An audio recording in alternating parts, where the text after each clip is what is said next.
Hello बच्चों, नमस्कार। स्वागत है आपके अपने यूट्यूब चैनल एग्रोटेक स्टडी पर। और बच्चों, मैं हूं अरविंद यादव। जैसा कि बच्चों आप जानते हैं, एग्रीकल्चर कृषि विज्ञान एवं गणित के मूल तत्व 12th एग्रीकल्चर की एक क्लास अब हम लोग स्टार्ट कर रहे हैं। काफ़ी समय हो गया कि क्लास स्टार्ट नहीं हो पा रही थी, बहुत सारी समस्या आ रही थी, लेकिन अब हमने फाइनली आज से क्लास स्टार्ट कर दी है। और दूसरी बात मैं कहना चाहता हूँ, आपकी वीडियो इसी प्रकार से आपको वीडियो अब जो है पर डे एक वीडियो एक सब्जेक्ट से मिलता रहेगा। बिल्कुल परेशान ना हो। जो छात्र परेशान हो रहे थे कि सर हम आपके ही भरोसे बैठे हुए हैं, कहीं कोचिंग्स नहीं कर रहे हैं या पढ़ाई हमारी नहीं हो पा रही है, तो वह बच्चे परेशान ना हो। अब हम तैयार हैं आपका पूरा 12th का कोर्स लेकर के। तो बच्चों, यदि आप हमारे YouTube चैनल पर नए जुड़े हुए हैं तो चैनल को सब्सक्राइब जरूर कर लीजिए। सब्सक्राइब करने के बाद बेल आइकन को दबाना बिल्कुल ना भूलें, जिससे आपको नए वीडियो का जो नोटिफिकेशन है वो सबसे पहले मिल सके। वीडियो यदि अच्छा लगता है तो वीडियो को बच्चों लाइक ज़रूर करेगा। तो बच्चों, आज हम लेकर आए हैं कृषि विज्ञान एवं गणित के मूल तत्व। ये जो चैप्टर है, चैप्टर पहला ही चैप्टर है जिसका नाम है प्रकाश। इंग्लिश में इसे हम लाइट के नाम से जानते हैं। नए ब्लूप्रिंट 2022-23 के आधार पर बच्चों यह चैप्टर 3 नंबर में पूछा जा रहा है। कितने नंबर में? 3 नंबर में बच्चों यह चैप्टर आपका पूछा जा रहा है, जिसमें 1-2 नंबर का क्वेश्चन आएगा और एक ओटी इस चैप्टर से पूछा जाएगा। तो ओटी हमने वीडियो के लास्ट में रखें। पहले हम क्वेश्चन आंसर्स पढ़ेंगे, किस प्रकार के प्रश्न आपके एग्जाम में 2 नंबर का जो प्रश्न पूछा जाएगा वो बन सकता है। वीडियो को अंत तक देखिएगा, अंत तक हमसे जुड़े रहेगा, जिससे आप पूरी तरीके से जो भी क्वेश्चंस आप एग्जाम में बनता है उसको अच्छी प्रकार से समझ सकें और उसको सॉल्यूशन आप एग्जाम में कर सकें। एक चीज़ और मैं क्लियर करना चाहूँगा बच्चों, आपका जो क्वेश्चन आता है उसके अथवा में भी क्वेश्चन आता है, और जो अथवा में क्वेश्चन आता है वो उसी चैप्टर से आता है। मतलब प्रकाश में से यदि 3 नंबर के प्रश्न आ रहे हैं ना, तो 2 नंबर का जो क्वेश्चन आएगा अथवा भी उसी चैप्टर से पूछा जाएगा। ठीक है।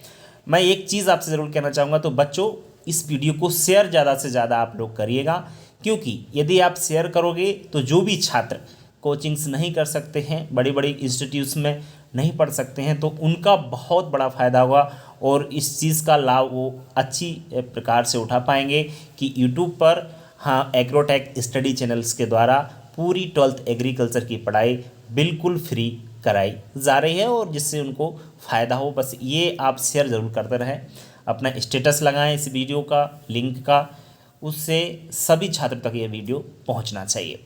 ज़्यादा समय खराब नहीं करते हैं, अब इस वीडियो की हम लोग शुरुआत कर लेते हैं। सबसे पहले देखिए, सबसे पहले बच्चों आपका जो क्वेश्चन है वो ये बनता है कि प्रकाश किसे कहते हैं। प्रकाश है क्या बच्चों?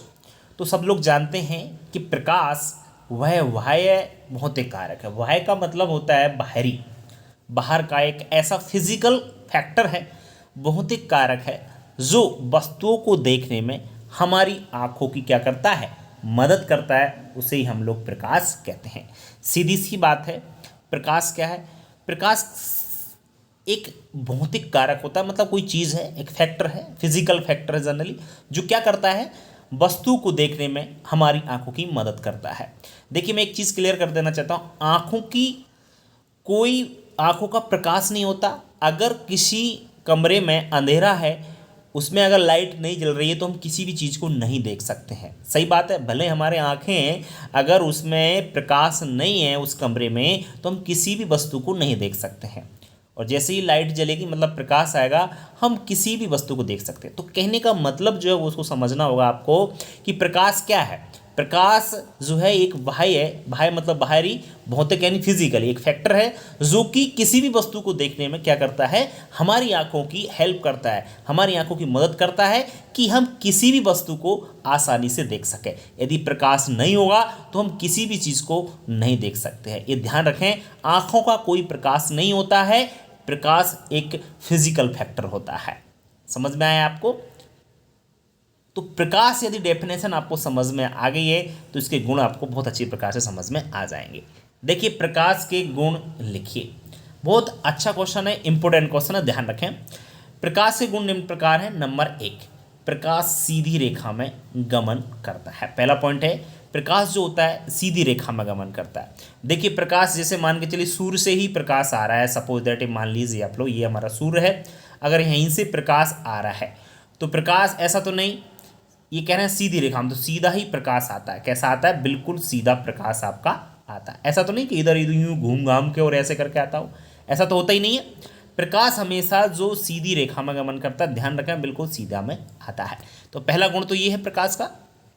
दूसरा गुण है प्रकाश का परावर्तन होता है। अब ये परावर्तन क्या होता है इसको मैं आगे समझाऊंगा, सिर्फ यहाँ पे याद रखना है गुण में कि प्रकाश का परावर्तन होता है। परावर्तन एक्चुअल में क्या होता है वो मैं आगे समझाने वाला हूँ, इस पर ही मैंने क्वेश्चन भी बनाया है, तो आप टेंशन ना लें। आगे चलते हैं। वायु या निर्वात में, वायु या निर्वात में प्रकाश की जो चाल होती है, स्पीड होती है, गति होती है 3×10⁸ प्रति सेकंड होती है। एक मिनट, 3×10 मीटर प्रति सेकंड होती है, मीटर नहीं लिख पाया, ध्यान रखें, मीटर प्रति सेकंड होती है। ध्यान रखें, मतलब अगर हम इसको सॉल्यूशन करें तो जितना भी जो निकल के आएगा वो इतनी स्पीड होती है आपकी प्रकाश की वायु या निर्वात में। वायु मतलब जो हवा में, निर्वात यहाँ पे हवा नहीं होती, वहाँ में प्रकाश की चाल बहुत तेज होती है। अगर देखा जाए, आप देखिए आप लोग कि जो सूर्य है हमारा, सूर्य तो जनरली सब लोगों ने देखा है, सूर्य हमारी पृथ्वी से 15 करोड़ किलोमीटर दूर है पृथ्वी से, और वहाँ से प्रकाश जो आता है पृथ्वी तक, जो सूर्य का प्रकाश सूर्य से पृथ्वी तक आता है, पता है कितना समय लगता है? वहाँ से आने में बच्चों 500 सेकंड लग जाते हैं। यहाँ तक आने में 15 करोड़ किलोमीटर 500 सेकंड में चल लेता है, यानी लगभग 8 मिनट 20 सेकंड आपका हो जाता है। तो 8 मिनट 20 सेकंड में 15 किलोमीटर प्रकाश की चाल होती है। तो इससे आप आइडिया लगा सकते हैं कि प्रकाश की चाल कितनी ज़्यादा होती है। इसके बाद बात करें, प्रकाश का अपवर्तन होता है। ये अपवर्तन क्या है इसको भी मैं आगे डिस्कस करूंगा, और परावर्तन को भी मैं आगे डिस्कस करूंगा। ये दोनों क्या चीज़ हैं, बस आप 2 पॉइंट आप यहाँ पे समझ लीजिए, बाकी 2 पॉइंट मैं आपको आगे क्लियर करने वाला हूँ। तो प्रकाश के गुण हैं, उम्मीद करता हूँ सभी छात्रों को बेहतर तरीके से समझ में आ गए होंगे। अब बढ़ेंगे हम लोग आगे बात करेंगे परावर्तन और अपवर्तन की, ठीक है। चलिए, तो बच्चों यहाँ पे हम लोग देखेंगे प्रकाश का अपवर्तन क्या है। हमने यहाँ पे अभी अपवर्तन होता है प्रकाश का, मतलब कैसे होता है उसको समझिए आप लोग। एक क्वेश्चन भी पूछ सकते हैं एग्जाम में, बिल्कुल बनेगा क्वेश्चन। जब प्रकाश की किरण एक माध्यम से दूसरे माध्यम में जाती है तो वह अपने मार्ग से विचलित हो जाती है, इसे ही हम प्रकाश का अपवर्तन कहते हैं।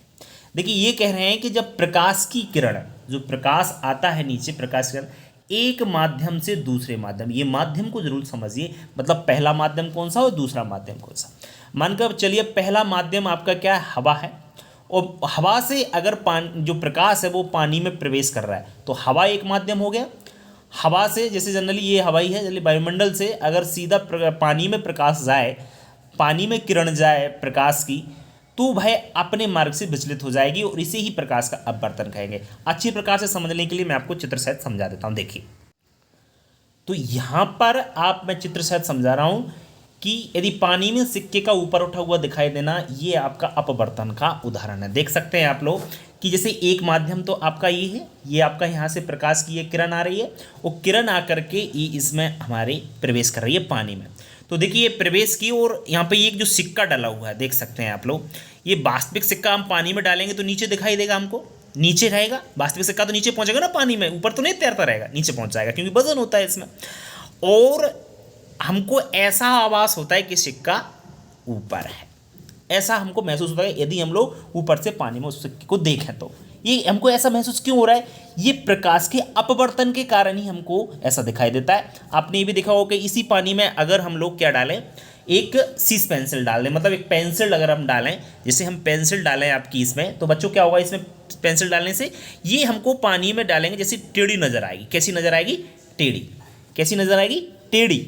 समझ में आ रहा है ना, तिरछी दिखाई देती है। तो ये तिरछी क्यों दिखाई दे रही है, क्योंकि यहाँ से हम देखते हैं वो इसलिए दिखाई दे रही है क्योंकि प्रकाश का अपवर्तन होता है। समझ में आया ना, प्रकाश का अपवर्तन क्या है, जब प्रकाश की किरण एक माध्यम से दूसरे माध्यम में प्रवेश करती है तो वह अपने मार्ग से विचलित हो जाती है। इसे ही हम प्रकाश का अपवर्तन कहते हैं। उम्मीद विचलित कैसे हो जाती है अपने मार्ग से, मतलब वो हमको तिरछी क्यों दिखाई दे रही है पेंसिल, क्योंकि प्रकाश का अपवर्तन हुआ। प्रकाश की जो किरण है एक माध्यम से दूसरे माध्यम में गई। पहला माध्यम आपका जो वायु है ये वाला हो गया, और दूसरा माध्यम वो पानी हो गया। दो माध्यम हुए कि नहीं, ठीक है ना। तो प्रकाश का अपवर्तन क्या है, उम्मीद करता हूँ सभी छात्रों को अच्छी प्रकार से समझ में आ गया होगा। अब बात करेंगे बच्चों नेक्स्ट क्वेश्चन की। नेक्स्ट समझिए बच्चों, प्रकाश का परावर्तन क्या है। प्रकाश का परावर्तन क्या है, तो बच्चों इसको भी समझ सकते हैं हम लोग। जब प्रकाश की किरण कहो या प्रकाश किसी चमकदार सतह से टकराता है तो उसका कुछ अंश उसी माध्यम में वापस लौट जाता है। इसे ही हम प्रकाश का परावर्तन कहते हैं। क्या होता है कि जैसे सूर्य से प्रकाश आया और कहीं से भी प्रकाश आपका, तो यदि किसी चमकदार सतह कोई दर्पण हो सकता है, कोई शीशा हो सकता है, उससे आके किरण टकराई और टकरा करके कुछ अंश उसी माध्यम में वापस लौट गया, उसी माध्यम में वापस लौट जाता है। इसे ही हम प्रकाश का परावर्तन कहते हैं। और अच्छी प्रकार से समझने के लिए आप लोग यहाँ पर समझ सकते हैं। देखिए आप लोग यहाँ पर अच्छी प्रकार से इसको समझ सकते हैं। सपोज दैट ये एक दर्पण है, एक मिनट, ये एक दर्पण है बच्चों, ये वाला नीचे वाला क्या है, दर्पण है, ये है ना। अब प्रकाश की किरण आई, प्रकाश की किरण सीधा आपकी यहाँ पे पड़ी। यहाँ पे प्रकाश में वो यही तो कह रहे हैं कि प्रकाश जो होता है किसी चमकदार सतह, अब दर्पण तो आपका चमकदार होता है, उससे टकराता है तो क्या होता है कि प्रकाश का कुछ अंश वापस लौट जाता है। ये देखो इधर गया कुछ प्रकाश, इधर गया, दोनों तरफ आपका गया कि नहीं, वापस लौटा कि नहीं। इसी ही प्रकाश का हम परावर्तन कहते हैं। प्रकाश की किरण जब किसी चमकदार सतह से टकराती है तो उसका कुछ अंश उसी दिशा में वापस इधर उधर वापस हो जाता है, वापस लौट जाता है। उसे ही प्रकाश का परावर्तन हम लोग कहते हैं। समझ में आया ना। इधर का लौटा उसको आपतित किरण नाम दे दिया, इधर गया तो क्या उसको परावर्तित नाम दे दिया। समझ में आ रहा है ना। ये बीच में कोण बनेगा उसको आपतन कोण, इधर बना तो उसको परावर्तन कोण। ये जनरल बात है, थोड़ा सा याद रख सकते हैं आप लोग। लेकिन परावर्तन एक्चुअल में क्या होता है वो आपको चित्र के माध्यम से और अच्छी प्रकार से समझ में आ गया होगा। ठीक है बच्चों, उम्मीद करता हूं समझ में आ रहा होगा, पूरी तरीके से सब क्वेश्चंस आपके क्लियर हो रहे होंगे। अब बढ़ेंगे हम लोग आगे नेक्स्ट क्वेश्चन पे। नेक्स्ट हम लोग बात करते हैं बच्चों, प्रकाश का वर्ण विक्षेपण क्या है।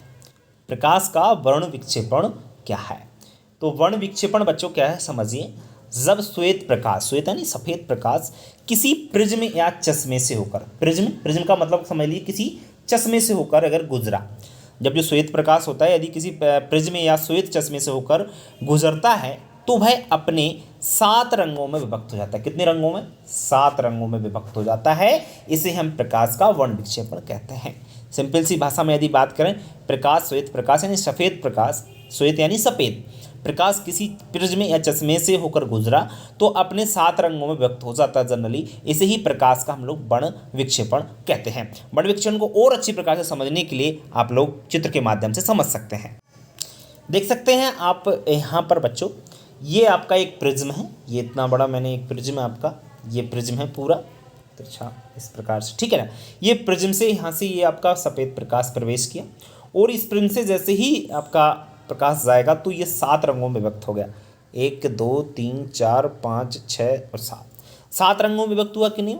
7 रंग भी आप देख सकते हैं, जिसको हम बोलते हैं red, orange, yellow, green, blue, Indigo और वायलेट। मतलब इनको हम लोग वैसे बैजानी हैप्पी नाला के नाम से जानते हैं।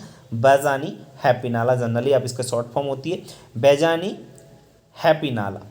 हैप्पी इसकी शॉर्ट फॉर्म है ये। वैसे इसका पूरा नाम अगर हम लोग हिंदी में पढ़ेंगे तो बा से बैगनी, जा से जामुनी, ना से बैजानी, ना से नीला, और हैप्पी हा से हरा, पा से यानी पी से पीला, ना से नारंगी, और नाली ला से आपका लाल। तो समझ गया आएगा बैजानी हैप्पी नाला यानी 7 रंगों, जिसको इंद्रधनुष के नाम से जनरली आपने देखा होगा कि बारिश के बाद देखते हैं कि इंद्रधनुष बन जाता है। तो जो इंद्रधनुष बनता है ना उसमें 7 रंग होते हैं, जिसे हम बैजानी हैप्पी नाला के नाम से जानते हैं। तो इसे ही हम प्रकाश का वर्ण विक्षेपण कहते हैं। उम्मीद करता हूँ सभी को वर्ण विक्षेपण का मतलब पता समझ में अच्छी तरीके से आ गया होगा। ठीक है, चलिए अब बढ़ते हैं बच्चों हम लोग आगे हम लोग बात करते हैं बच्चों छाया किसे कहते हैं। छाया क्या होता है, जनरली सब लोग छाया के जानते तो हैं सब है कि ये है छाया, लेकिन एक्चुअल में उसकी डेफिनेशन क्या है, इस चीज़ को समझना बहुत ज़रूरी होता है। देखिए समझिए, यदि किसी प्रकाश स्रोत के सामने, मान के चलो प्रकाश स्रोत यहाँ पर एक बल्ब जल रहा है, उसके जस्ट सामने हमने कोई अपारदर्शी वस्तु रख दी। अपारदर्शी वस्तु का मतलब वो है कोई हमने वहाँ पे कोई लकड़ी का एक वो रख दिया, टुकड़ा रख दिया चौड़ा उस बल्ब के सामने, ठीक है ना। वस्तु रख दी जाए तो वस्तु के पीछे क्या हो जाता है, अंधेरा छा जाता है। अंधेरा का मतलब ऐसा तो नहीं कि वहाँ पे दिखाई नहीं देता, दिखाई देता है, लेकिन वहाँ पर क्या छाया आ जाती है, अंधेरा टाइप का, ऐसा लगता है कि यहाँ पे अंधेरा है लेकिन वो छाया होती है, वो अंधेरा छा जाता है ना, इसे जनरली हम अपनी भाषा में छाया कहते हैं। सब लोग जानते हैं कि कोई भी स्रोत है बल्ब के, उसके जस्ट बल्ब के बिल्कुल सामने कोई अपारदर्शी जिसके पार ना देखा सके जा सके। अपारदर्शी का मतलब क्या होता है, जिसके पार देखा ना जा सके। ऐसी कोई वस्तु यदि हम लोग रख देते हैं तो उसके पीछे जस्ट उसके पीछे क्या हो जाता है, अंधेरा छा जाता है। जब उसके अंधेरा छाता है, उस अंधेरे को जनरली लैंग्वेज में हम लोग छाया कहते हैं। समझ में आया ना, बहुत सिंपल है। छाया की डेफिनेशन आपको अच्छी प्रकार से पल्ले पड़ गई होगी। बढ़ते हैं हम लोग आगे। आगे यदि हम लोग बात करें बच्चों, आगे आपका छाया के प्रकारों को समझाइएगा।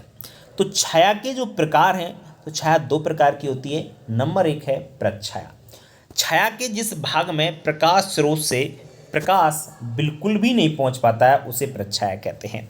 देखिए मैं आपको पूरा समझाने की कोशिश करता हूं। ये सपोज दैट एक बल्ब है, इसका ये आपका क्या है, प्रकाश है बच्चों, और यहाँ पर हमने क्या एक आपका क्या रख दिया बच्चों, यहाँ पर हमने एक अपारदर्शी वस्तु रख दी कोई भी। अब इधर जो आपकी इसकी छाया पड़ेगी, ये देखो यहाँ पर क्या हुआ, आपका पूरी तरीके से अंधेरा छा गया इस जगह पर, ठीक है ना। ये जगह पर छाया आपका क्या पहुँच गया, प्रकाश स्रोत से जो भी प्रकाश जा रहा था वो नहीं पहुँच पा रहा है। तो छाया के जिस भाग में प्रकाश स्रोत आपके बल्ब से जो भी प्रकाश बिल्कुल नहीं पहुँचा, तो इस वाले भाग में बिल्कुल भी प्रकाश नहीं पहुँच पाएगा, तो इसे ही हम लोग क्या कहते हैं, प्रच्छाया कहते हैं, ठीक है ना। और नेक्स्ट दूसरा आपका है उपच्छाया। तो उपच्छाया दूसरा प्रकार है, ये क्या होता है उसको भी समझ लीजिए कि प्रच्छाया के चारों ओर का वह भाग जिसमें प्रकाश स्रोत से प्रकाश का कुछ अंश पहुंच जाता है, थोड़ा बहुत प्रकाश पहुंच जाता है, उसे उपच्छाया कहते हैं। वही चीज देखिए, ये सपोज दैट आपका एक प्रकाश स्रोत यानी एक बल्ब है, सपोज दैट है ना, उसके सामने ये अपारदर्शी वस्तु है, यहाँ पर तो पूरी तरीके से क्या है, अंधेरा है, तो इसको तो हमने कह दिया प्रच्छाया। लेकिन इसकी साइडों में थोड़ा थोड़ा दिखाई देगा, कम कम अंधेरा होगा, कम कम छाया होगी, तो उसे हम लोग उपच्छाया कहते हैं। तो थोड़ा बहुत प्रकाश का अंश वहाँ पर पहुँच रहा है, इसलिए हम लोग उसे क्या कहेंगे, उपच्छाया। बिल्कुल अंधेरा प्रच्छाया, थोड़ा थोड़ा अगर प्रकाश स्रोत से थोड़ा सा प्रकाश पहुँच रहा है तो उसे उपच्छाया। तो दोनों छाया और के दोनों जो प्रकार हैं, प्रच्छाया और उपच्छाया, दोनों क्लियर आपके हो गया। उम्रा और पेनम्बरा बोलते हैं इंग्लिश में जनरली, तो दोनों का आपका क्लियर हो गया होगा। उम्मीद करता हूँ प्रकार भी क्लियर हो गए। बढ़ेंगे हम लोग आगे नेक्स्ट क्वेश्चन पे। नेक्स्ट है बच्चों, ग्रहण किसे कहते हैं। ग्रहण जनरली सब लोग जानते हैं कि ग्रहण क्या होता है, और यहाँ पर समझ लीजिए, ग्रहण आपने देखा होगा, पढ़ता है ऐसे, पृथ्वी एवं चंद्रमा दोनों सूर्य की परिक्रमा करते हैं। आपको मालूम होगा कि पृथ्वी और चंद्रमा दोनों ही किसकी परिक्रमा करते हैं, सूर्य की परिक्रमा करते हैं। सूर्य आपको मालूम है, सूर्य अपनी जगह पर रहता है, सूर्य ये है ना, तो सूर्य ये है, इसकी परिक्रमा आपकी कौन करती है, पृथ्वी करती है। और पृथ्वी आपकी जो होती है, इसी क्रम में चंद्रमा पृथ्वी की भी परिक्रमा करता है, क्योंकि ये पृथ्वी का चंद्रमा उपग्रह है, तो ये पृथ्वी की भी परिक्रमा करता है, और जो पृथ्वी है वो आपकी सूर्य की परिक्रमा करती है। तो कभी कभी ऐसी स्थिति निर्मित होती है कि सूर्य, चंद्रमा और पृथ्वी एक सीध में आ जाते हैं। सूर्य, चंद्रमा और पृथ्वी बिल्कुल एक सीधी लाइन में आ जाते हैं, तो वो जिससे एक दूसरे ढके दिखाई देते हैं, इसे जनरली हम क्या कहते हैं, ग्रहण कहते हैं। और ग्रहण जनरली दो प्रकार के होते हैं, एक होता है सूर्य ग्रहण और एक होता है चंद्र ग्रहण, ठीक है ना। सूर्य ग्रहण क्या होता है, चंद्र ग्रहण क्या होता है, इनकी हम लोग आगे चर्चा कर लेते हैं। देखिए आप लोग, सबसे पहले बच्चों हम समझने की कोशिश करते हैं सूर्य ग्रहण को। सूर्य ग्रहण आखिर क्या होता है, जब चंद्रमा सूर्य और पृथ्वी के बीच में आ जाता है। कौन बीच में आ जाता है, जब चंद्रमा सूर्य और पृथ्वी के बीच में आ जाता है, तो चंद्रमा की छाया जो होती है वो पृथ्वी पर पड़ने लगती है। तो चंद्रमा की छाया जब पृथ्वी पर पड़ेगी तो इससे पृथ्वी पर हल्का अंधेरा हो जाता है। जनरली देखते हैं कि थोड़ा बहुत अगर पड़ता है तो कोई दिक्कत नहीं है, क्योंकि सूर्य तो बहुत बड़ा है, पृथ्वी से आपका बहुत गुना 9 गुना बड़ा है। समझ में आ रहा है ना, पृथ्वी से तो बहुत बड़ा गुना है आपका, तो इससे पृथ्वी पर हल्का अंधेरा होगा। ऐसा नहीं कि पूरी पृथ्वी ढक जाए, ऐसा नहीं होता है। इसे सूर्य ग्रहण कहते हैं जनरली, और सूर्य ग्रहण हमेशा अमावस्या को पड़ता है। ये ज़रूर याद रखना, अमावस्या को पड़ता है, लेकिन प्रत्येक अमावस्या को ये नहीं पड़ता है। वर्ष में अधिक से अधिक सूर्य ग्रहण आपका 2 बार पड़ सकता है। अब 2-3 क्वेश्चन आपके बनते हैं कि अमावस्या को ही सूर्य ग्रहण क्यों पड़ता है। तीसरा आपका जो दूसरा क्वेश्चन बनता है कि वर्ष में सूर्य ग्रहण अधिक से अधिक 2 बार ही क्यों पड़ सकता है। 1-2 क्वेश्चन आपके बनते हैं और अच्छी प्रकार से इसको समझ लीजिएगा आप लोग। देखिए आप लोग, ये है आपका सूर्य ग्रहण, आप अच्छी प्रकार से समझ सकते हैं। मैंने क्या कहा कि परिक्रमा करते करते क्या होता है, जब जो चंद्रमा होता है ना, जो चंद्रमा आपका ये सूर्य और पृथ्वी के बीच में आ गया है, ठीक है ना, क्योंकि जो चंद्रमा है आपका पृथ्वी के चक्कर लगाता है और जो पृथ्वी है आपकी वो सूर्य के चक्कर लगाती है। समझ में आ रहा है ये बात, है ना। तो आप देख सकते हैं आप लोग कि चंद्रमा जब होता है पृथ्वी और सूर्य के बीच में आता है, तो जो चंद्रमा की छाया है वो पृथ्वी पर पड़ने लगती है, जिससे थोड़ा सा आपका पृथ्वी पर अंधेरा सा हो जाता है। थोड़ा बहुत होता है, अंधेरा नहीं मतलब कि रात हो गई, ऐसा तो नहीं होता है जनरली, थोड़ा बहुत कहीं में ऐसा लगता है कि थोड़ी धूप कम हो जाएगी, इस कह सकते हैं आप लोग, है ना। तो उसी को हम लोग जनरली क्या कहते हैं, सूर्य ग्रहण कहते हैं, ठीक है। और सूर्य ग्रहण हमेशा अमावस्या को पड़ता है, ये चीज़ मैंने अभी क्लियर की थी कि सूर्य ग्रहण हमेशा कब पड़ता है, अमावस्या को पड़ता है। अमावस्या को क्यों पड़ता है, क्योंकि अमावस्या आपके जो होते हैं कि उसी समय आपका चंद्रमा के चांस रहते हैं कि चंद्रमा जो है पृथ्वी और सूर्य के बीच में आ जाए, सिर्फ अमावस्या की स्थिति में ऐसा बनता है। और वर्ष में बस 2 बार आपका ऐसी स्थिति उत्पन्न हो सकती है, कि 2 बार ही ऐसी स्थिति होती है जब आपका पता होना चाहिए, क्योंकि चंद्रमा जो होता है आपको मालूम है ना कि आपका कितने दिन में, 28 दिन में लगभग आपकी इसकी परिक्रमा पूरी कर देता है, ये आपको अच्छी प्रकार से मालूम होगा, ठीक है। तो ये आपका सूर्य ग्रहण होता है, आपको अच्छी प्रकार से क्लियर हो गया। ये सूर्य था, ये चंद्रमा, ये पृथ्वी, ठीक है। चलिए बढ़ेंगे हम लोग आगे।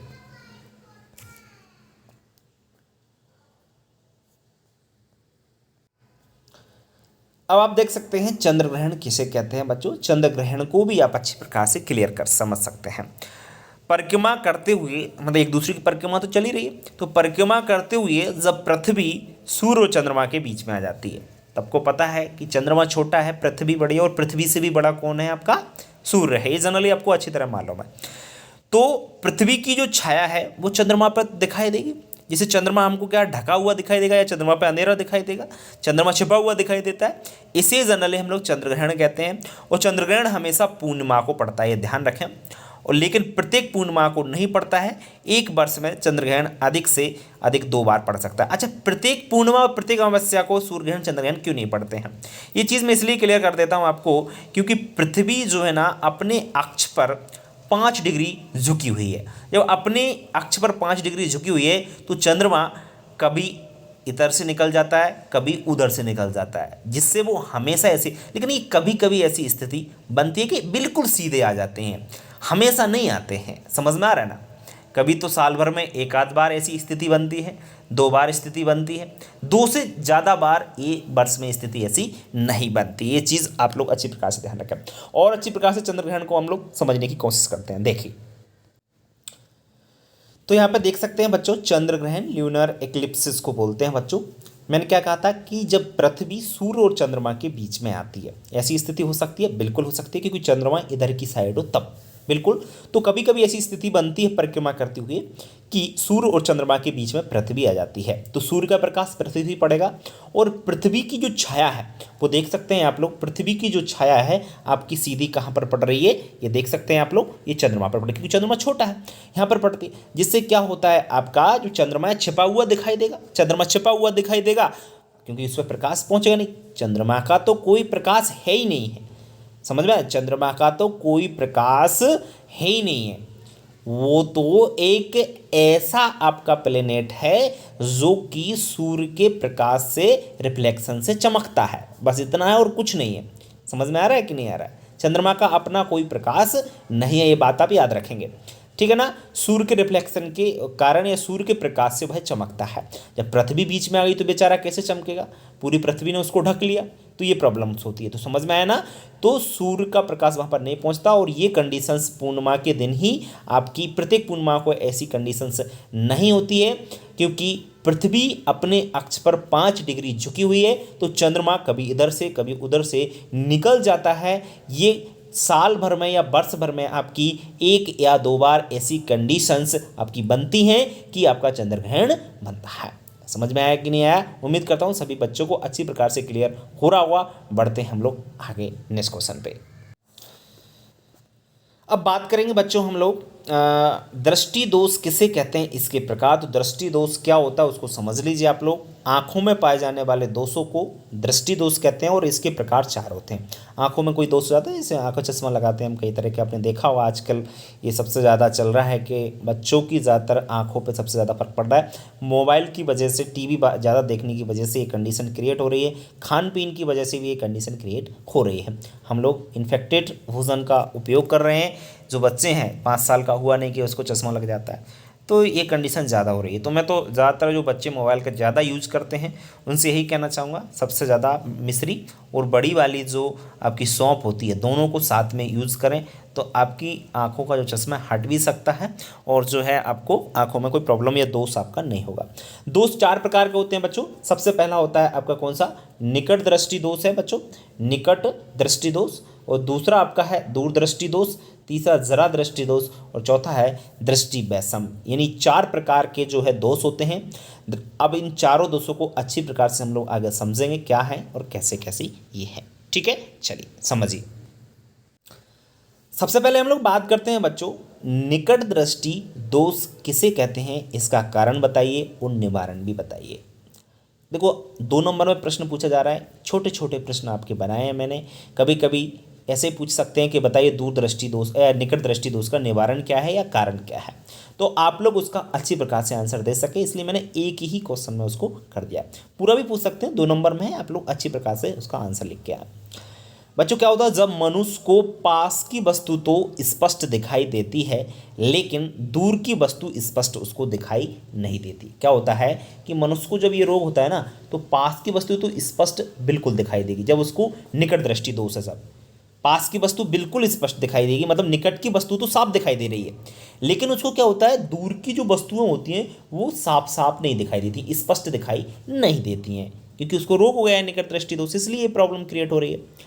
इसे ही हम लोग निकट दृष्टि दोष कहते हैं जनरली। ऐसा होता क्यों है, इसका कारण क्या है वो जान लीजिए। कारण इसका ये है कि नेत्र लेंस की जो फोकस दूरी होती है वो कम हो जाती है। जो लेंस लगा होता है हमारी आंखों में, उसकी जो फोकस दूरी होती है वो यदि कम हो जाए तो हमको निकट दृष्टि दोष हो जाता है। दूसरा कारण बच्चों इसका ये है कि नेत्र गोले का आकार बढ़ जाता है। नेत्र के अंदर जो छोटा सा गोला दिखाई देता है ना, वो आपने देखा होगा, उसका साइज यदि बढ़ जाए, साइज यदि बड़ा हो जाए तो भी निकट दृष्टि दोष हमको हो जाता है। तो निकट दृष्टि दोष के 2 कारण हैं, अच्छी प्रकार से मैंने क्लियर कर दिए। फोकस दूरी कम हो जाना, नेत्र गोले का आकार बढ़ जाना। अच्छा, ऐसा हो गया तो अब इसका निवारण क्या है, इसका किस प्रकार से हम लोग निवारण कर सकते हैं, देखिए बच्चों। इसका निवारण करने के लिए बच्चों, इस दोष को दूर करने के लिए अवतल लेंस का उपयोग किया जाता है। अवतल लेंस आपके चश्मों में लगा आता है, बहुत सारे चश्मे जिन लोगों को निकट दृष्टि दोष होता है वह अपने जो चश्मा यूज़ करते हैं पहनने में, वो अवतल लेंस उनमें लगा रहता है, उसका उपयोग किया जाता है। तो इस दोष को निवारण करने के लिए हम लोग अवतल लेंस का उपयोग कर सकते हैं। समझ में? अब अवतल आँख में नहीं लगा सकते, उसको चश्मे के माध्यम से हम लोग उस दोष को दूर कर सकते हैं, लेकिन चश्मा लग जाता है यही कंडीशन से। तो बच्चों अच्छी प्रकार से क्लियर हो गया आपका क्या होता है निकट दृष्टि दोष, कारण क्या है और उसका निवारण क्या है। अब बढ़ेंगे हम लोग आगे नेक्स्ट क्वेश्चन की ओर। नेक्स्ट है बच्चों, दूरदृष्टि दोष किसे कहते हैं, इसका कारण एवं निवारण बताइए। तो दूरदृष्टि दोष जस्ट निकट दृष्टि दोष का उल्टा है। देखिए आप लोग, इसमें क्या होता है, मनुष्य को दूर की वस्तु तो स्पष्ट देखो, जो दोष है ना वो वहाँ साफ दिखाई दे रहा है। यही तो सबसे अच्छी बात है कि दूरदृष्टि दोष ये है कि जब मनुष्य को दूर की वस्तु तो बिल्कुल साफ दिखाई देती है, बिल्कुल स्पष्ट दिखाई देती है, लेकिन जो दूर की वस्तु है निकट यानी पास की वस्तु उसको स्पष्ट नहीं दिखाई देती। ये प्रॉब्लम है कि उसे दूर की तो साफ दिखाई दे रही है लेकिन बिल्कुल पास की जो वस्तु है वो बिल्कुल साफ नहीं दिखाई दे रही हैं। इसे ही जनरली हम लोग दूरदृष्टि दोष कहते हैं। ठीक है ना, ये बात आप लोग को अच्छी प्रकार से क्लियर हो गई। अब इसका कारण क्या है? बिल्कुल जस्ट निकट दृष्टि दोष का विपरीत है। समझिए, नेत्र लेंस की फोकस दूरी बढ़ जाना। नेत्र लेंस की फोकस दूरी बढ़ जाने के कारण दूर दृष्टि दोष होता है। और दूसरा कारण है नेत्र के गोले का आकार छोटा हो जाना। बिल्कुल जस्ट विपरीत है। निकट दृष्टि दोष में हम लोग क्या पढ़ रहे थे कि नेत्र लेंस की फोकस दूरी कम हो जाती है और नेत्र के गोले का आकार बड़ा हो जाता है। यही तो पढ़ रहे थे निकट दृष्टि दोष में हम लोग कारण में। लेकिन यहाँ पे कारण उसका जस्ट विपरीत है। दूर दृष्टि दोष में नेत्र लेंस की फोकस दूरी बढ़ जाती है और नेत्र के गोले का जो आकार होता है, जो साइज होता है, उसका छोटा हो जाता है। ठीक है, अब इसके निवारण के लिए हम लोग क्या करेंगे? इसके निवारण के लिए हम लोग इस दोष को दूर करने के लिए बच्चों उत्तल लेंस का उपयोग करते हैं। कौन से लेंस का उपयोग करते हैं? उत्तल लेंस का उपयोग किया जाता है। देखिए, आप याद रखिएगा लेंस कौन सा कहाँ पर यूज हो रहा है, क्योंकि इस चैप्टर से एक ओटी भी पूछा जाएगा। तो ओटी कहाँ से बनेगा? जब हमने उसकी थ्योरी पढ़ ली तो ओटी ही कहीं से बनेगा। तो आप लोग उसको थोड़ा सा ज़रूर ध्यान दें, अच्छी प्रकार से पढ़ें। जो बच्चे नोट्स बना रहे हैं वो अच्छी प्रकार से नोट्स भी बनाते चलिए, क्योंकि अब आपकी जो है ना क्लास रेगुलर चलने वाली है। आपको मैं ये चीज़ क्लियर कर दी है। ठीक है, तो दूरदृष्टि दोष को दूर करने के लिए हम लोग उत्तल लेंस का उपयोग करते हैं और निकट दृष्टि दोष को दूर करने के लिए कौन सा लेंस उपयोग हो रहा था बच्चों? अवतल लेंस। ये जरूर आपको याद रखिएगा। बढ़ते हैं हम लोग आगे, क्योंकि 4 प्रकार के दोष हैं, चारों को हम लोग अच्छी प्रकार से समझते हैं। आगे बढ़ेंगे। नेक्स्ट है आपका जरा दृष्टि दोष। देखिए बच्चों, जरा दृष्टि दोष क्या है, उसका कारण क्या है और उसका निवारण बताइए। तो बच्चों, जरा दृष्टि दोष जो होता है ना, जब मनुष्य को ना तो दूर की और ना ही निकट की वस्तु स्पष्ट दिखाई देती है तो उसे जरा दृष्टि दो।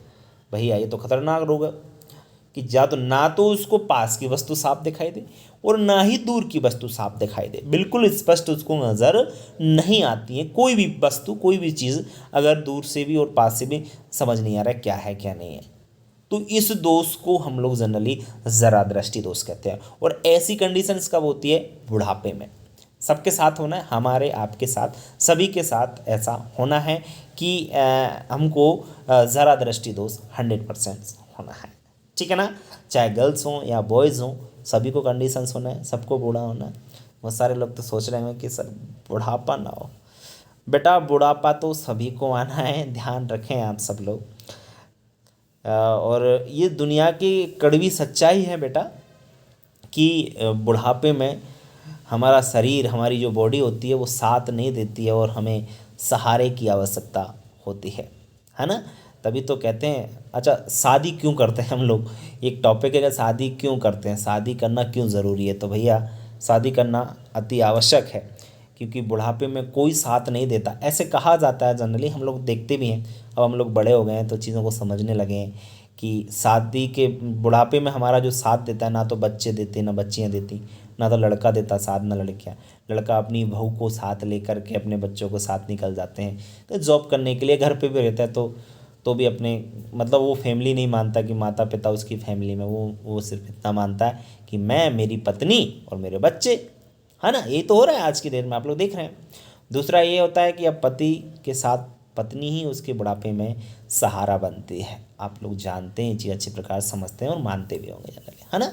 तो मैं तो आपसे ये राय दूंगा इस चीज़ जगह पे, शादी तो सबको करना ही है, सबको अच्छी जनरली अच्छी लड़कियां मिलें और लड़कियां जो हैं उनको अच्छे लड़के मिलें, मैं ऐसी उम्मीद करता हूं आपसे, है ना। लेकिन अपने माता पिता का आप लोग साथ ज़रूर दें बुढ़ापे में। अभी भी कभी भी माता पिता को आप लोग ना छोड़ें, ठीक है ना। ये ऐसा मैं चाहता हूँ और ऐसा आप लोग से उम्मीद भी करता हूँ और ऐसा आप लोग करेंगे, ठीक है ना। माता पिता हमारे लिए सर्वोपरि है, ठीक है बच्चों। चलिए, ये तो काम की बात हुई। अब चलते हैं हम लोग आगे जरा दृष्टि दोष की ओर। तो जरा दृष्टि दोष होता है, इसमें होता कारण क्या है कि वृद्धावस्था में क्या होता है बच्चों, जब बुढ़ापा आता है ना तो नेत्र लेंस में लचीलापन आ जाता है। हम लोग देखते हैं हमारे घर पर बुजुर्ग होंगे, और बुजुर्ग जो होते हैं ना उनको ना तो दूर की वस्तु साफ दिखाई देती, ना पास की वस्तु साफ दिखाई देती है ना। तो उसका रीज़न यही है कि उनका जो नेत्र लेंस होता है ना, आँख का जो लेंस होता है ना, वो लचीलापन आ जाता है उसमें, क्योंकि उस लेंस की एक एज होती है जनरली, एज के बाद वो अपने आप ही सब में, हम लोगों में भी ये कंडीशन आना है, जब बुढ़ापा आ जाएगा तो लचीलापन होना ही होना है। तो इसके कारण ये इसको हम लोग जरा दृष्टि दोष जनरली हम लोग कह देते हैं। और इसको दूर करने के लिए क्या, इस दोष को दूर करने के लिए द्विफॉक्सी लेंस का उपयोग किया जाता है। द्विफॉक्सी एक लेंस आता है, उसका उपयोग हम लोग कर सकते हैं। बुढ़ापे में आपने कई बुजुर्गों को लगाते भी उस लेंस को देखा होगा, उस चश्मे को लगाते हैं वो लोग, है ना। इसमें ऊपर वाला तो अवतल लेंस लगाता है और नीचे उसमें आपका उत्तल लेंस लगा रहता है उस चश्मे में, है ना। तो जनरली देखा हो, दूर से देखा इतना मोटा आपका रहता है चश्मा, देखा ही होगा आपने बुजुर्ग लोगों को, है ना। तो उसको जरा दृष्टि दोष कहते हैं। ठीक है बच्चों, समझ में आ गया होगा जरा दृष्टि दोष, ऐसी मैं उम्मीद करता हूँ आपसे। ठीक है, बढ़ेंगे हम लोग आगे। नेक्स्ट चौथा दोष है बच्चों दृष्टि वैषम्य दोष। दृष्टि वैषम्य दोष क्या है, इसका कारण एवं निवारण लिखिए।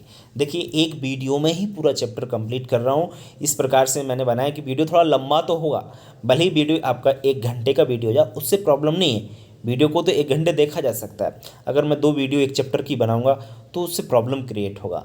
उससे प्रॉब्लम ये होगा कि उस वीडियो को भी देखो फिर उस वीडियो को देखो, इसलिए मैंने कोशिश की है क्वेश्चन कितनी भी बने एक वीडियो के माध्यम से ही सभी आपका एक चैप्टर पूरा कंप्लीट। ओटीवी मैंने अभी लास्ट में डाल रखे हैं, आपको ओटीवी क्लियर करा दूंगा, जिससे आपका 3 नंबर, अगर ये देखो आप लास्ट तक वीडियो को देखेंगे ना तो आपके 3 नंबर कहीं नहीं गए, 3 नंबर आपके पक गए। यानी 1 घंटा यदि आप अपनी पढ़ाई को दिए, आपने आज दिए, तो आज ही आपके 3 नंबर क्लियर हुए।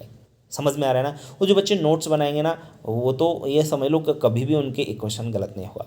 एक चीज़ आप अच्छी प्रकार से जानते होंगे बच्चों कि लास्ट ईयर का रिजल्ट सबसे बेस्ट रहा हमारे यूट्यूब चैनल का, पूरे मध्य प्रदेश में सबसे बेस्ट रिजल्ट गया हमारे चैनल से। और उन जो बच्चों ने पढ़ाई नहीं कर पाई थी कोरोना काल की वजह से या किसी कंडीशंस की वजह से, कोचिंग्स नहीं कर पाई थी बच्चों, उन्होंने बहुत अच्छी परसेंट बनाई यूट्यूब चैनल से हमारे पढ़ करके।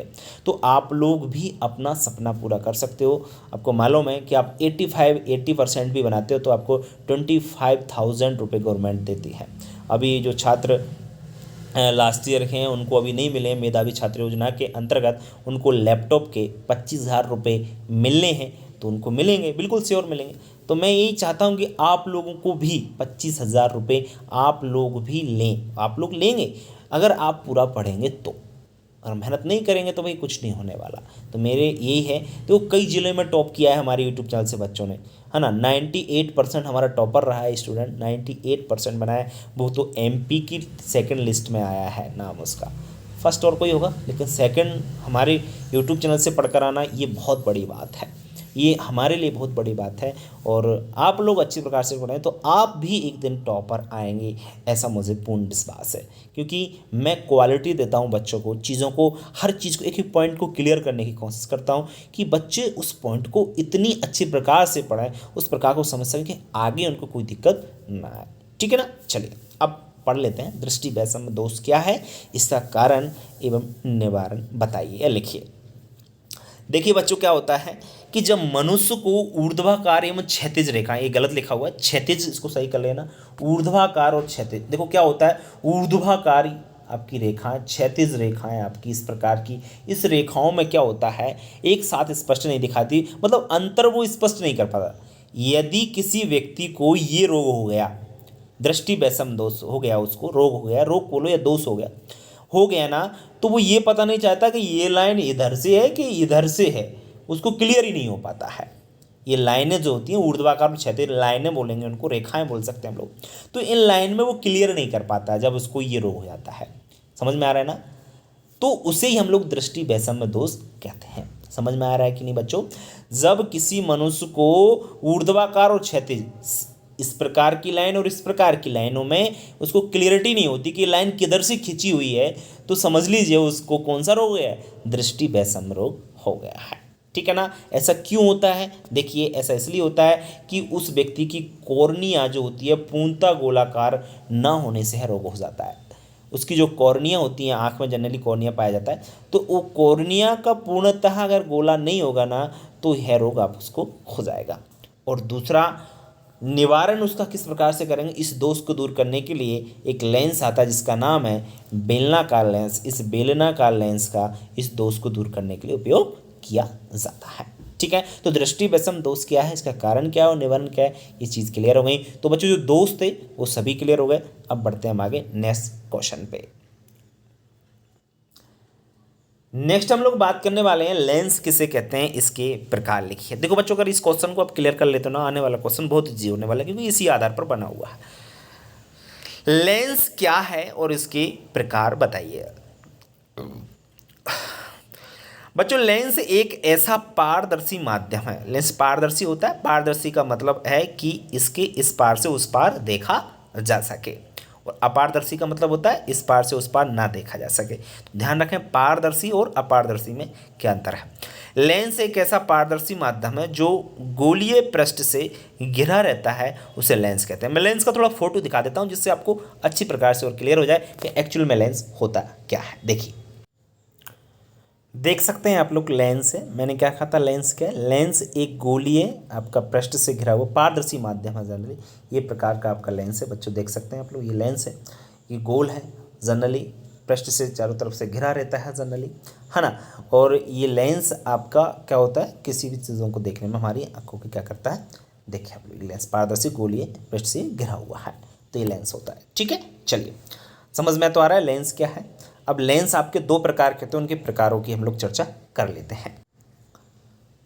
प्रकारों की जब हम लोग बात करते हैं बच्चों, लेंस एक ऐसा पारदर्शी, अच्छा ठीक है, लेंस के दो प्रकार होते हैं। सबसे पहला है आपका कौन सा, अवतल लेंस। बच्चों अवतल लेंस है लेंस बीच में पतले और किनारों पर मोटे होते हैं, उन्हें अवतल लेंस कहते हैं। और जस्ट इसका आपका देख लीजिए विपरीत आपका उत्तल लेंस है बच्चों, जस्ट विपरीत है। देखिए आप लोग उत्तल लेंस, ये लेंस बीच में मोटे जबकि ये बीच में पतले हो रहे हैं, तथा किनारों पर पतले होते हैं, किनारों पर मोटे होते थे, उन्हें हम लोग उत्तल लेंस। बस इतना सा याद रखना, सिंपल सा है।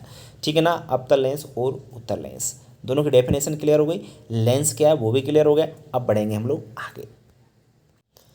अवतल लेंस के गुण या विशेषताएं बताइए। तो सबसे पहले अवतल लेंस था, अवतल लेंस की गुण या विशेषताएं देखिए। सबसे पहला है अवतल लेंस की विशेषता निम्न प्रकार है। नंबर 1, अवतल लेंस बीच में पतले एवं किनारों पर मोटे होते हैं।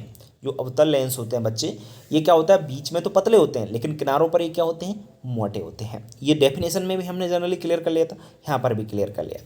दूसरा है बच्चों, इसका जो उपयोग है, अवतल लेंस का उपयोग निकट दृष्टि दोष के निवारण में किया जाता है। ये मैं पहले आपको बता चुका हूँ कि अवतल लेंस का उपयोग हम लोग क्या करते हैं जनरली, निकट दृष्टि दोष के निवारण, निवारण मतलब इस दोष को दूर करने के लिए हम लोग अवतल लेंस का उपयोग करते हैं, किया जाता है। जनरल क्वेश्चन है। इसके बाद तीसरी इसकी विशेषता या गुण है बच्चों, अवतल लेंस का उपयोग दूरदर्शी में भी किया जाता है। दूरदर्शी एक यंत्र होता है, उसको दूर दूर की चीज़ों को देखने के लिए जनरली इसका प्रयोग करते हैं, जिसको हम दूरबीन के नाम से जानते हैं। दूरबीन तो आपने सुना होगा ना, ऐसे दूर की चीज़ें दिखाई दे जाती हैं, तो वही है दूरदर्शी। तो अवतल लेंस का उपयोग उन दूरबीन में या दूरदर्शी बोलते हैं, उसमें उपयोग किया जाता है। तो ये अवतल जो लेंस होता है, अवतल लेंस जो होता है ना, उसकी गुण या विशेषताएं उम्मीद करता हूँ सभी छात्रों को क्लियर हो गए होंगे। तो अवतल की क्लियर हो गए तो उत्तल की भी अभी आपके क्लियर हो जाएंगे। देखिए उत्तल लेंस की गुण विशेषता वही है। उत्तल लेंस की गुण विशेषता निम्नलिखित है। नंबर 1 है, उत्तल लेंस जो है आपका बीच में तो मोटा होता है लेकिन किनारों पर क्या होता है, पतला। ये डेफिनेशन में, उत्तल लेंस की डेफिनेशन में मैंने क्लियर कर दिया था। उत्तल लेंस का जो उपयोग है वो दूरदृष्टि दोष निवारण के लिए किया जाता है। किसके लिए किया जाता है, दूरदृष्टि दोष होता है उसको दूर करने के लिए जनरली हम लोग इसका उपयोग करते हैं, उसके निवारण के लिए इसका उपयोग किया जाता है। नेक्स्ट क्वेश्चन है, इसकी विशेषता है कि उत्तल लेंस का उपयोग सूक्ष्मदर्शी में किए करते हैं। सूक्ष्मदर्शी क्या होता है, सूक्ष्मदर्शी एक यंत्र होता है बच्चों, जिसकी सहायता से जनरली हम लोग छोटी छोटी चीज़ों को देखते हैं, जैसे घड़ी के पुर्जे हैं, छोटी चीज़ें हैं, उनको देखने के लिए जनरली हम लोग सूक्ष्मदर्शी का प्रयोग करते हैं। देखा होगा सूक्ष्मदर्शी छोटे होते, माइक्रोस्कोप बोलते हैं इंग्लिश में, समझ में आ गया होगा। माइक्रोस्कोप जो होते हैं ना, छोटी छोटी चीज़ों को देखने में हमें इसका उपयोग किया जाता है। तो वहाँ पर भी आपका उत्तल लेंस लगा रहता है उन माइक्रोस्कोप में। तो उत्तल लेंस की क्या गुण विशेषता है? तीन इसलिए बता रहा हूँ क्योंकि हमको तो एग्जाम में 2 ही लिखनी है। और एक चीज़ मैं क्लियर कर देता हूँ आपको, अगर 2 नंबर में पूछ रहा है, 2 पॉइंट में आपने जवाब दिया है, भले ही वो 30 शब्दों में ना हो तो भी आपको 2 के 2 ही नंबर मिलेंगे। इस बात से आप निश्चित रहिए, ठीक है ना। चलिए तो बच्चों क्लियर हो गया, बढ़ेंगे हम लोग आगे। नेक्स्ट है बच्चों उत्तल लेंस एवं अवतल लेंस में अंतर। अभी अंतर तो बहुत ईजी है क्योंकि इससे पहले वाले दोनों की विशेषताओं को इस साइड और इस साइड कर दिया और कुछ भी नहीं है। देख लीजिए आप लोग, उत्तल लेंस और अवतल लेंस में अंतर क्या है? यह बीच में मोटे तथा उत्तल लेंस जो होते हैं ना, ये बीच में मोटे तथा किनारों पर पतले होते हैं, जबकि अवतल लेंस क्या होता है? ये बीच में पतले एवं किनारों पर मोटे होते हैं। जस्ट बिल्कुल एक दूसरे के विपरीत हैं। समझ में आ रहा है आपको? इसके बाद हम लोग बात करते हैं बच्चों नेक्स्ट, दूसरा पॉइंट आपका है कि इसका उपयोग, मतलब उत्तल लेंस का जो उपयोग है वो दूरदृष्टि दोष को निवारण में किया जाता है। उत्तल लेंस का उपयोग दूरदृष्टि दोष के निवारण में किया जाता है, जबकि अवतल लेंस का जो उपयोग है निकट दृष्टि दोष के निवारण में किया जाता है। जनरल सा है आपका। इसके बाद यदि हम लोग बात करते हैं नंबर 3 की, नंबर 3 है आपका इसका उपयोग, यानी उत्तल लेंस का जो उपयोग है आपका सूक्ष्मदर्शी में करते हैं, और जबकि अवतल लेंस का जो उपयोग है वो दूरदर्शी में किया जाता है। तो जैसे उत्तल लेंस की विशेषता और अवतल लेंस की यदि विशेषताएं आपने अच्छी प्रकार से पढ़ ली तो आपको यहाँ पे प्रॉब्लम ही नहीं आएगा। तो ये क्वेश्चन तो बहुत ईजी हो गया, बहुत इजी तरीके से मैं आपको पढ़ा रहा हूँ और उम्मीद करता हूँ सभी छात्रों को अच्छी प्रकार समझ में आ रहा होगा। वीडियो लंबा हो रहा है, वीडियो लंबा इसलिए हो रहा है क्योंकि चीज़ें क्लियर हो रही हैं, धीरे धीरे पढ़ा रहा हूँ इसलिए। क्वेश्चन ज़्यादा हो गए हैं, बहुत सारे सोच रहे हैं सर इतने सारे क्वेश्चन एक क्वेश्चन की वजह से। जी हाँ, वो इसलिए क्योंकि कोई भी क्वेश्चन बाहर नहीं जाना चाहिए। देखो भैया, टॉपर बनना है ना तो चीज़ें हमको ज़्यादा ही पढ़नी है। शॉर्टकट के चक्कर में सिर्फ पास हो सकते हो बस। और पास होने के लिए भैया मैं ये कहता हूँ कि पास होने के लिए तो आप लोग ये है कि पढ़ लेना, आप कहीं से भी पढ़ लेना। बहुत सारे बच्चे परीक्षा लोग से पढ़ लेते हैं, लास्ट में जाके पास हो जाते हैं। तो ऐसे पास होने का कोई मतलब नहीं है। मैं तो ये कहता हूँ कि पढ़ो तो अच्छा पढ़ो, लॉन्ग पढ़ो, जो चीज़ हमें काम आए उसको पढ़ो, फोकट की चीज़ों से बचो। ठीक है, चलिए सूक्ष्मदर्शी क्या होता है, इसके उपयोग लिखिए। बहुत अच्छा क्वेश्चन है, उपयोग पूछे जा सकते हैं, बहुत इंपॉर्टेंट क्वेश्चन है, समझ लीजिए आप लोग बच्चों। सूक्ष्मदर्शी क्या होता है बच्चों? सूक्ष्मदर्शी एक ऐसा यंत्र है जिसके द्वारा सूक्ष्म वस्तुओं को, कौन सी वस्तुओं को? सूक्ष्म यानी छोटी वस्तुओं को बड़े प्रतिबिंब के रूप में स्पष्ट देखा जा सकता है। बड़े प्रतिबिंब यानी छोटी चीज़ें अगर हम सूक्ष्मदर्शी या माइक्रोस्कोप की सहायता से देखेंगे, इंग्लिश में माइक्रोस्कोप कहते हैं सूक्ष्मदर्शी को, तो माइक्रोस्कोप की सहायता से देखेंगे छोटे वस्तु को तो उनका बड़ा प्रतिबिंब दिखाई देगा। प्रतिबिंब का मतलब छोटी चीज़ बड़ी दिखाई देगी, बड़ा फोटो दिखाई देगा, स्पष्ट दिखाई देगा, वही आपका सूक्ष्मदर्शी होता है। समझ में आ गया ना? छोटी वस्तु को बड़ा रूप देखने के लिए हम लोग सूक्ष्मदर्शी का जनरली उपयोग करते हैं।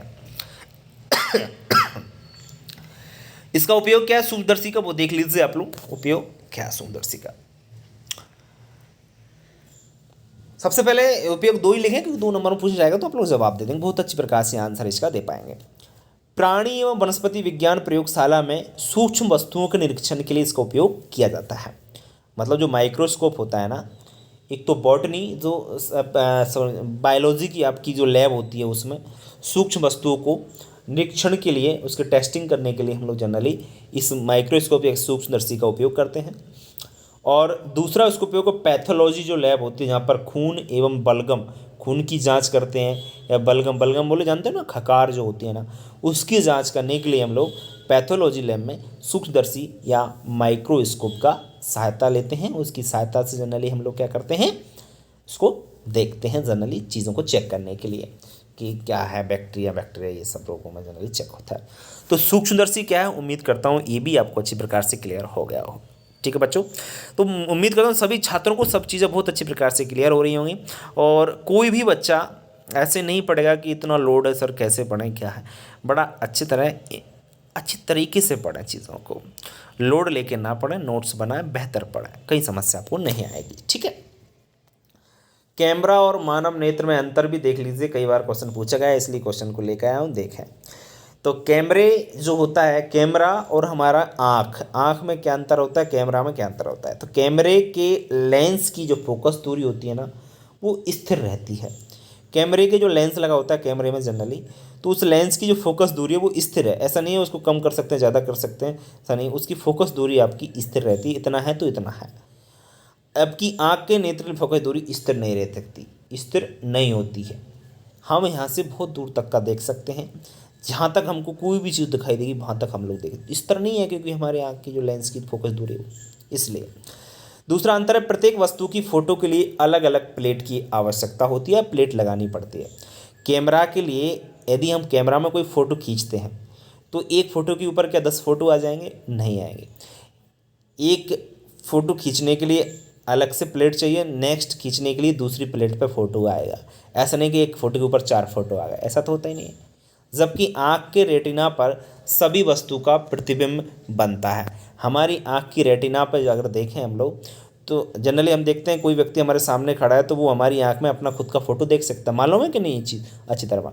तो वो रेटिना में वो सब कुछ देख सकता है और प्रत्येक वस्तु का प्रतिबिंब बनेगा। उसमें कोई प्लेट नहीं चाहिए। हमारी एक आंख से ही हम लाखों लोगों को देख सकते हैं, लाखों नहीं करोड़ों लोगों को, करोड़ों चीज़ों को हम देख चुके हैं और करोड़ों चीज़ों को हम लोग देख सकते हैं। उसमें कोई प्लेट नहीं चाहिए कि एक प्लेट पर 2 फोटो नहीं है, हज़ारों फोटो लाखों फोटो एक प्लेट पर हम जनरली रेटिना पर देख सकते हैं। रेटिना पर हम प्रतिबिंब हमारा बनता है। प्लेट पर फोटो स्थिर करने के लिए विभिन्न केमिकल्स रासायनिक घोलों में डाला जाता है, जबकि रेटिना पर बना प्रतिबिंब अस्थायी रूप से प्राप्त होता है।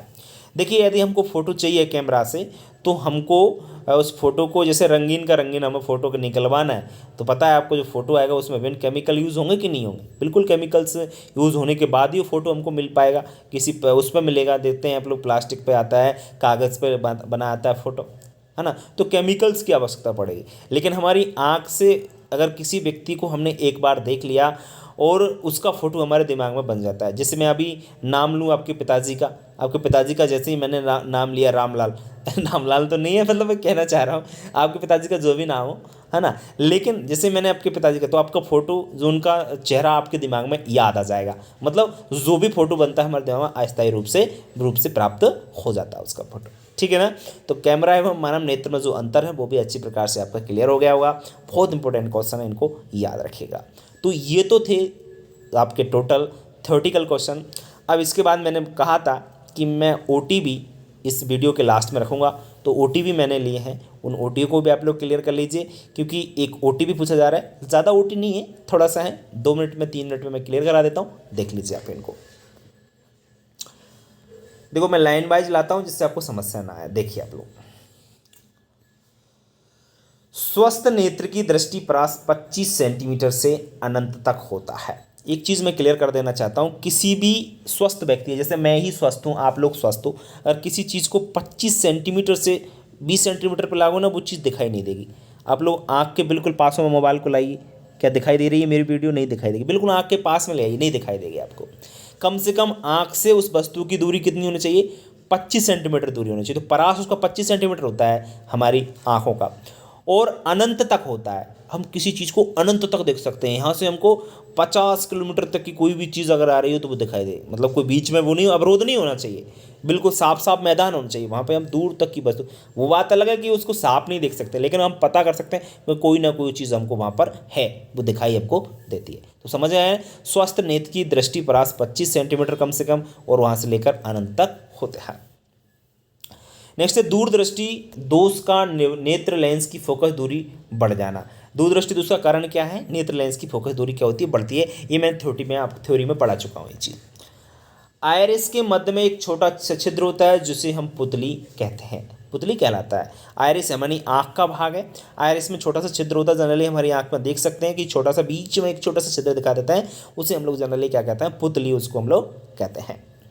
प्रकाश का तरंग दैर्घ्य से, प्रकाश का रंग हम लोग तरंग दैर्घ्य से पहचान सकते हैं। किसके द्वारा? तरंग दैर्घ्य से हम प्रकाश का कलर पहचान सकते हैं कि इसका कलर कैसा है। किसके द्वारा? तरंग दैर्घ्य के माध्यम से। स्वास्थ्य नेत्र के लिए निकट बिंदु 25 सेंटीमीटर पर स्थित होता है, तो मैं आपको अभी क्लियर कर चुका हूँ। इसके बाद प्रकाश का जो कणिका सिद्धांत है वो किसने दिया था? कणिका सिद्धांत न्यूटन ने दिया था, और न्यूटन एक वैज्ञानिक थे, इस बात को सब लोग अच्छी प्रकार से जानते हैं। ठीक है, तो ये 6 OT क्लियर हुए। आगे देखते हैं। 7वां, शुद्ध वर्ण क्रम में सीमांत रंग बैंगनी एवं लाल है। शुद्ध वर्ण क्रम में सीमा के जो अंत हैं, सबसे पहले बैंगनी होता है और सबसे लास्ट में आपका लाल रंग होता है। बैजानी हैप्पी नाला अभी बताया ना मैंने। बैजानी, बै से बैगनी, तो बैगनी जैसे 7 रंग हैं, 1 2 3 4 5 6 7, मैंने आपको वन विक्षेपण में समझाया था, चित्र भी बताया था। सबसे पहले बैगनी रंग होता है और सबसे लास्ट में आपका लाल रंग होता है, ये ध्यान रखें। तो वर्ण क्रम में सीमांत रंग पहला बैगनी, सबसे लास्ट का लाल। स्वस्थ नेत्र के लिए बिंदु का मान अनंत होता है, दूर बिंदु का दूर हम किसी भी दूर तक देख सकते हैं जनरली, तो अनंत है। धूप के चश्मे की क्षमता शून्य होती है। धूप का चश्मा जो होता है ना, उसकी क्षमता, ऐसा तो नहीं है कि उससे हम कुछ हमारा वो धूप का चश्मा ही तो है, वो तो धूप बचाता है, इसके अलावा उसका कोई लेंस वेंस नहीं लगा रहता उसमें, वो तो चश्मा है, उसमें तो थोड़ा सा कांच लगा है, वस्तु उधर रखी है वो भी हमको साफ दिखाई देगी। और काला चश्मा है तो काला दिखाई देगा, पीला चश्मा है तो पीला, लाल है तो लाल, उसका कोई वो नहीं है अपने आप का कि ऐसा है वैसा ना। अपवर्तन के दूसरे नियम के खोजकर्ता एक वैज्ञानिक थे जिनका नाम है स्नेल, ध्यान रखें। अपवर्तन का दूसरा जो नियम खोजा था एक वैज्ञानिक थे जिनका नाम है स्नेल, इन्होंने अपवर्तन के दूसरे नियम की खोज की थी। मानव नेत्र में अभिसारी लेंस लगा रहता है, ध्यान रखें। मानव नेत्र में कौन सा? अभिसारी लेंस। अपसारी लेंस का ये ध्यान रखें, अपसारी लेंस कौन सा होता है? उत्तल लेंस जो होता है वो ध्यान रखें अभिसारी लेंस कहते हैं, और अवतल लेंस को ही हम अपसारी लेंस कहते हैं। तो ध्यान रखें, अवतल लेंस बराबर अपसारी लेंस और उत्तल लेंस बराबर अभिसारी लेंस। क्लियर? और मानव नेत्र यानी हमारी आंख में जो लेंस लगा रहता है वो कौन सा लेंस होता है? उत्तल लेंस वो होता है। तो 10-12 ही मैंने ओटी रखी, आपके ओटी भी क्लियर करा दिए, पूरी थ्योरी भी क्लियर करा दी इस चैप्टर से, जो भी क्वेश्चन बनते हैं सभी क्वेश्चन मैंने क्लियर करा दिए, और उम्मीद करता हूँ सभी छात्रों को ये चैप्टर अच्छी प्रकार से समझ में आया होगा। प्रकाश वाले चैप्टर में किसी भी बच्चे को कोई भी समस्या नहीं आने वाली यदि वह वीडियो को अंत तक देखता है तो। अगर उसने पूरा वीडियो यहाँ तक देखा होगा किसी भी क्वेश्चन में प्रॉब्लम क्रिएट नहीं हुई। कैसा भी क्वेश्चन आप एग्जाम में पूछ ले, कितना भी कठिन पेपर बना दे एग्जामिनर, आपका क्वेश्चन कभी गलत नहीं होगा, बस आप लोग पढ़ें। इसके बावजूद भी अगर किसी बच्चों को कहीं प्रॉब्लम आता है तो हमने मोबाइल नंबर दे रखे हैं 7224002628, ये व्हाट्सअप नंबर है, इस पर भी आप कॉल कर सकते हैं, व्हाट्सअप से भी कोई भी क्वेश्चन से तो आप पूछ सकते हैं। अब आपका काम है इस वीडियो से पढ़ना और दूसरे बच्चों तक इस वीडियो को शेयर करना। यदि आप शेयर करेंगे बच्चों तो सभी का भला होगा, यदि आप किसी का भला करते हो तो भगवान आपका जरूर भला करेगा, ठीक है ना। भरोसा रखें अपने आप पर, भगवान की पूजा करें, उसे ज़रूर मानें। इस दुनिया में भगवान तो है, ये बात तो माननी पड़ेगी भैया, है ना। और अच्छी तरीके से मेहनत करें। देखो मेहनत एक दिन आपकी सफलता ज़रूर आपको मिलेगी अगर आप मेहनत करोगे, जी तोड़ मेहनत कीजिए, नो प्रॉब्लम, कहीं भी किसी कोई समस्या नहीं आने वाली, ठीक है बच्चों। और चैनल्स पर अगर नए हैं तो चैनल को सब्सक्राइब जरूर कर लीजिए, और पुराने बच्चे जो हैं उनसे आप पूछ सकते हैं हमारे चैनल के बारे में। तो बिल्कुल सब चीज़ें हमने पहले से डाल रखी हैं, लेकिन नया सिलेबस 2022-23 के आधार पर हमने पढ़ाई स्टार्ट करा दी है। रोज़ आपको एक वीडियो मिलता रहेगा, आप बिल्कुल टेंशन ना लें, ठीक है। तो इस वीडियो में इतना ही बच्चों, मिलते हैं नेक्स्ट वीडियो में, तब तक के लिए बच्चों नमस्कार।